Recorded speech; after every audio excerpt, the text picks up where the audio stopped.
although thy breath be rude.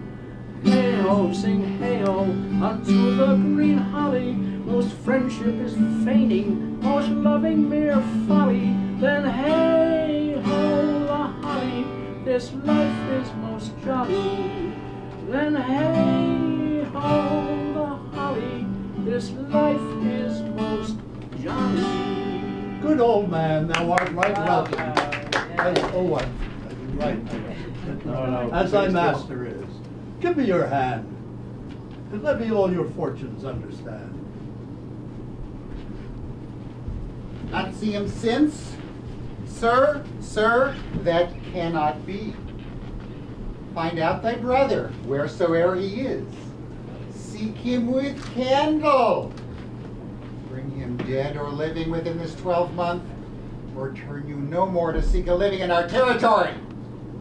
Oh, that your highness knew my heart in this. I never loved my brother in my life. Ha! More villain now. Well, push him out of doors. Do this expediently and turn him going.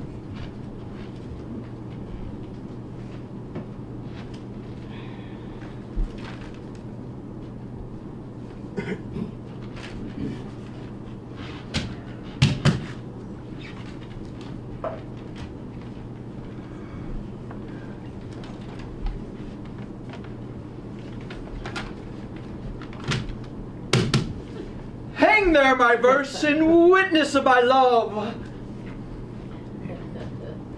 O Rosalind, these trees shall be my books, and in their barks my thoughts I'll character. Run, run, Orlando, carve on every tree the fair, the chaste, and unexpressive she.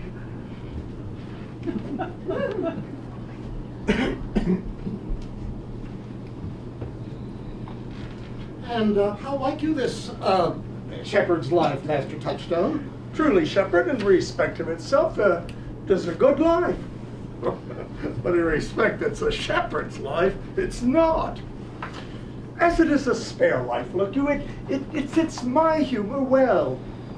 But as there's no more plenty in it, it goes much against my stomach. But hast any philosophy in thee, shepherd? No more but that I know, the more one sickens, the worse it easy is. That he that wants money, means, and content is without 3 good friends, and that a great cause of the night is lack of the sun. That he that hath learned no wit by nature nor art may complain of good breeding, or comes of a very dull kindred. Such a one is a natural philosopher. Was never at court, shepherd? No, truly. Ah! Then thou art damned. Nay, I hope. Nay, truly, thou art damned like an ill-roasted egg. For not being at court. Your reason. Right. If thou never wast at court, thou never sawest good manners. If thou never sawest good manners, then thy manners must be wicked. And wickedness is sin, and sin is damnation. Thou art in a parlous state, shepherd. You have too courtly a wit for me. I'll rest. Oh, wilt thou rest, damned? God help thee, shallow man. Sir, I am a true laborer. I earn that I eat, get that I wear. Owe no man hate, envy no man's happiness, and the greatest of my pride is to see my ewes graze and my lambs suck. Here comes young Master Ganymede, my new mistress's brother. From the east to western in, no jewel is like Rosalind. Her worth being mounted on the wind, through all the world, fair Rosalind. Let no fair be kept in mind, except the fair of Rosalind. I'll rhyme you. So 8 years together, dinners and suppers and sleeping times accepted. Oh, out fool! For a taste. If a hart do lack a hind, let him seek out Rosaline. If a cat will appear kind, so be sure will Rosaline. This is a very false gallop of verses. Why do you infect yourself with them? Oh, peace, fool. I found them on a tree. But here comes my sister. Read it. Stand aside. tongues I'll hang on every tree, that shall civil saying show. Thus Rosalind, of many parts, by heavenly synod was devised, of many faces, eyes, and hearts, to have the touches dearest prized. Heaven would that she these gifts should have, and I to live and die her Slav. Come, shepherd, let us make an honorable retreat. Didst thou hear these verses? I heard them all, and more too.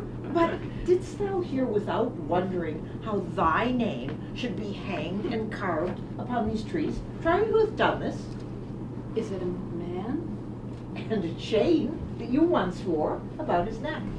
Well, I prithee who? Nay, who is it?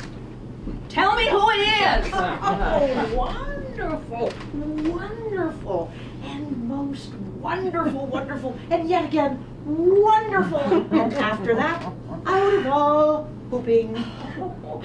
Good my complexion. Dost thou think that because I'm caparisoned like a man, I have a doublet and hose in my disposition? I prithee, tell me who it is, and speak quickly. Take the cork out of thy mouth, that I may drink thy tidings. What manner of man is he? What, is he of God's making? Is his head worth a hat and his chin worth a beard? Nay, he hath but little beard. It is young Orlando that tripped up the wrestler's heels and your heart, both in an instant. Orlando! If faith goes, 'tis he.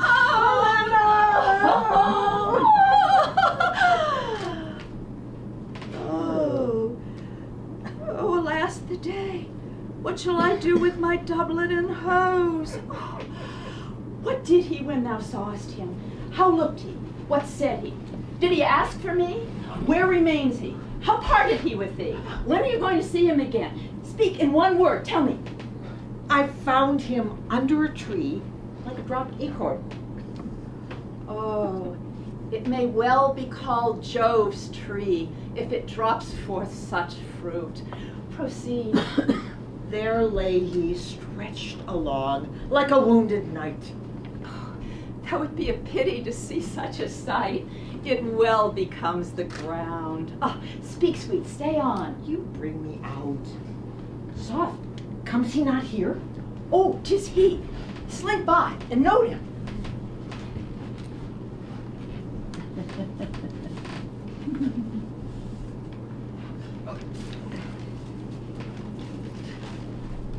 I thank you for your company, but I had as lief have been myself alone. God be with you.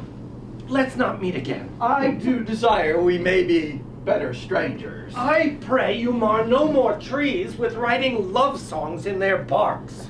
I pray you mar no more of my verses with reading them ill-favoredly. Rosalind is your true love's name? Yes, just. I do not like the name. There was no thought of pleasing you when she was christened. What stature is she of? Just as high as my heart. Oh, you are full of pretty answers. I'll tarry no longer with you. Farewell, good Signor Love. I am glad of your departure. Adieu, good monsieur. Melancholy. Do you hear, Forrester? Very well. What would you? Well, I pray you, what is the clock? You should ask me what time of day. There's no clock in the forest. Where dwell you, pretty youth? With this shepherdess, my sister, here in the skirts of the forest, like a fringe upon a petticoat. Are you native to this place? Your accent is something finer than could be purchased and so removed a dwelling. I've been told so of many, but indeed, an old religious uncle of mine taught me how to speak. One who knew courtship too well, for there he fell in love. I've heard him read many lectures against it. But I thank God I am not a man. to be touched by so many giddy offenses as he has taxed their whole sex withal. Oh, can you remember any of the principal evils he laid to the charge of women? There were none principal. They were all like one another as halfpence are, with each one fault seeming monstrous, till its fellow fault came to match it. I prithee recount some of them. I would not cast away my physic, but on those that are sick. But there is a man haunts the forest, who abuses our young plants by carving Rosalind on their barks, hangs odes upon elegies, and more upon brambles, all forsooth deifying the name of Rosalind. If I could find that fancy monger, I'd give him some good counsel, for he seems to have the quotidian of love upon him. I am he that is so love-shaped. I pray you, tell me your remedy. There are none of my uncle's marks about you. No. He taught me how to recognize a man in love. In which cage of rushes, I am sure you are not a prisoner. Oh, what were his marks? Well, a lean cheek, which you have not. A blue eye and sunken, which you have not. A beard neglected, which you have not. But I forgive you for that, for simply your having in beard is a younger brother's revenue. Then, your hose should be ungartered, your sleeve unbuttoned, your shoes untied, and everything about you showing in careless desolation. But you are no such man. You are rather point device in your accoutrements, as if loving yourself more than seeming the lover of any other. Fair youth, I would I could make thee believe I love. Me believe it. You may as soon make her that you love believe it.